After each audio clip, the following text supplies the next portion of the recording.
if you're going to be applying a kind of darker lipstick, say I'm going to be using this one just for fun. This is the Blue Rose lipstick that I used in my Dina tutorial from my Jersey Shore Girls series. And it's a super bright pink fuchsia lipstick that I usually don't wear because I don't really like fuchsia lipstick, but I might just put it on today. Now the best thing to do if you want to wear a lipstick like that, because darker lipsticks tend to kind of bleed, they tend to like run down onto your chin, sometimes they smudge off a little bit, and the best way to kind of avoid having your lips kind of smudge and do all that jazz is to actually use some pressed powder. Now a lot of people do know this, but first of all, apply a little bit of your chapstick because you don't want to be applying it to chapped lips. And just take some of your pressed powder, powder your lips.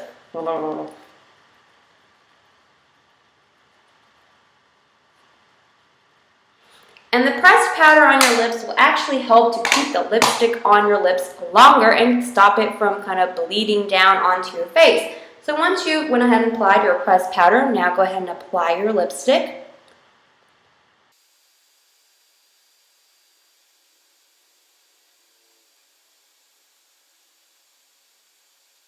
So there we go, I have applied my lipstick. And so there it is, I'm looking extra bright and festive. And so the pressed powder will actually help to keep that lipstick on your lips, stop it from kind of dripping down, smudging down. Especially if it's hot and humid outside, your lipstick has a tendency to run. And this will actually kind of help stop your lipstick from running because the pressed powder creates kind of like a primer or a base for your lips, something for the lipstick to hold onto so that it's not running all over the place.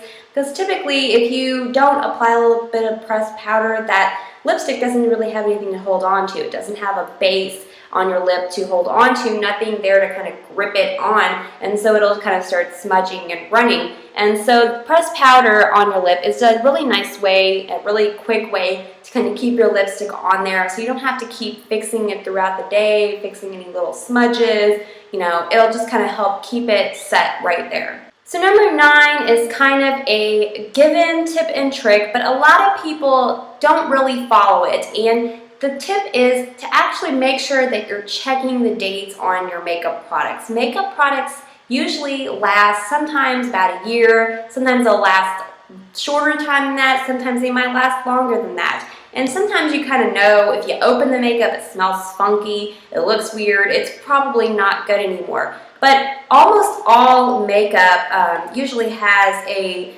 kind of expiration date on it. If you're unsure about what the expiration date is on your makeup, you can always contact that makeup line and ask them. So just make sure that you're checking all expiration dates on your makeup, also like face lotions, skincare, any of that kind of stuff. If you think that it's out of date, you've had it for like more than a year, more than 2 years, that's probably time to let it go. Now eyeshadows and things like that, you can usually kind of get away with keeping them a little longer than just how long it says on the package.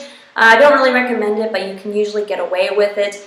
But definitely like foundations, face powders, blushes, anything that's going like directly on your face, on your skin, things that kind of sit on your face all day long, not really on your eyelids, but on your actual face and neck.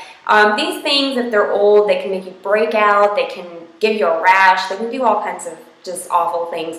So if you think that you've had them for a little bit too long, maybe they kind of smell funny, they don't go on as good as they used to, they're probably not good anymore, they're probably expired. So just toss them, get you some new ones.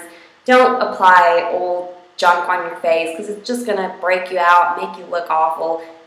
You don't want that. And so tip number 10 is a really, really good tip. It's my last tip, and it's a tip I've been wanting to tell you guys most about.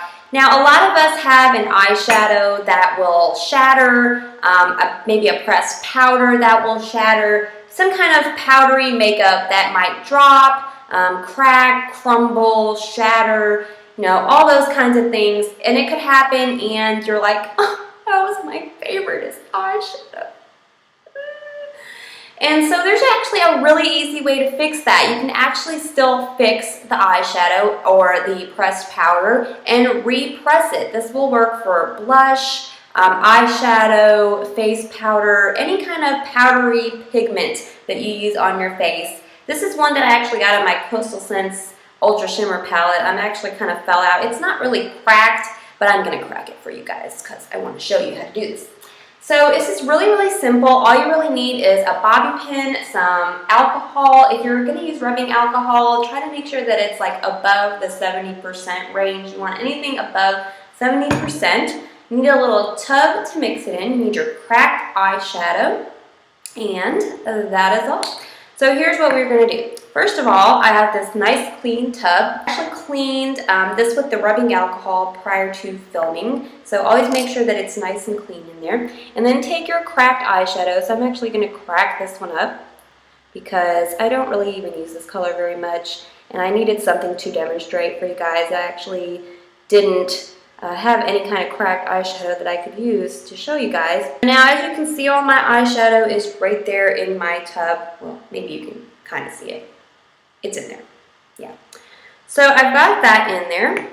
And now you can use an eyedropper, any kind of like little dropper you have to actually drop small amounts of the rubbing alcohol into the product.